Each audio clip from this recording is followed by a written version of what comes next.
Gloria Honeyford's spoken on This Morning about finding comfort in white feathers since the death of her daughter Karen.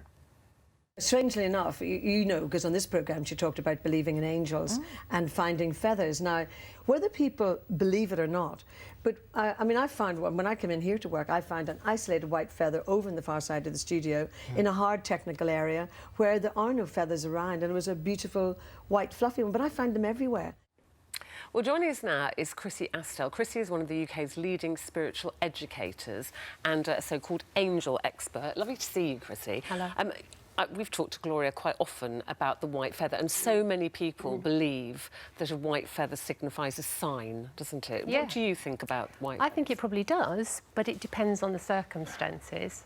Clearly, if you find a white feather in a place, as Gloria just said, in a technical area, then obviously there is something special about that. Yep. Do you not think people sometimes are looking for a sign? Definitely. I mean, it's terrible, and as we know, Gloria lost her beautiful daughter Karen, and it's tragic, and you know, it must be very hard to let go. So do you think people sometimes are just looking for anything and they'll create the sign themselves? Yes, I think they possibly do, because we all want reassurance that the person we loved is somewhere safe now. And so if they find a feather, it may be that they believe an angel has left it there for them as a sign of reassurance that they are now with the angels, or it may be that they think that the person that's passed over has left them that feather. But I mean, I've met people who have told me stories of they've found feathers in the most extraordinary places where a feather wouldn't have blown in, like on a hospital ward, for example. And so, yes. What's your experience, and how did you come? There's something happened there. A light flashed. Not sure what that was. Years ago, I would have said the angels are with us now. I think it's just one of our bulbs. Sadly, yes, it's the very old light bulbs. Chrissie, tell us what happened that you experienced that had turned you to sort of start thinking a little bit about this. I think I probably always did as a child, and I think that's where you have that some people will look for signs because it's within them already. I think I had a very strange and mystical upbringing anyway, but unfortunately, my marriage fell apart and I became divorced. And at that time, I went back to nursing, but I also started healing programs of my own, spiritual healing. And I also looked for working with the angels. And I'm not talking about people with wings. I'm talking about spiritual energies that I feel are with us, helping us and guiding us. And I was reading a book. I put the book down. I sort of closed my eyes and said, look, you know, I'm working with you. Why don't you show yourself to me?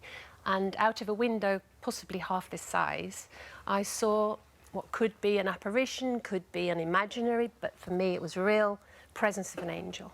When you say a presence, it looked, you know, like an angel. I would think an angel with wings and a long white dress. Yep.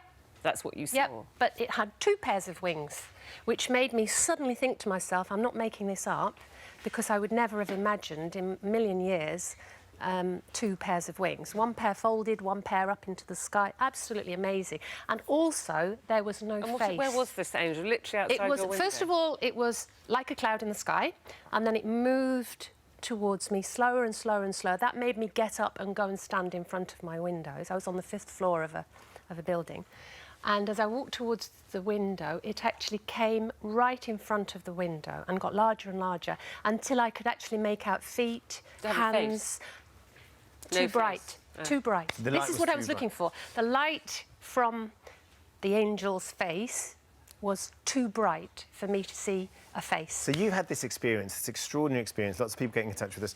Do you feel like, then, with your experience, that maybe this meteor could have had something to do, it could have been Paul Daniels? Do you see there a link? Oh, absolutely. And if I was Paul Daniels' son, a man who spent his entire life creating magic, I would have said the same. You know, wow, what a way to go. That's typical of my dad to create that. I had a dad who... The people would just say that's a coincidence. It happened to be a meteor that morning. And there are meteor showers at the moment. You could explain that. A scientist could explain why there was a meteor at that precise moment. But we have had so many calls, Chrissie. This is going to be our phone-in today. And Caroline says, when I explained to my 2-year-old daughter that her father had died, she said straight away, now he's a ladybird. And on the morning of his funeral, there was a ladybird walking around our lounge windowsill, despite the fact it was a cold January day. We've got so many stories like that, too many to talk about now.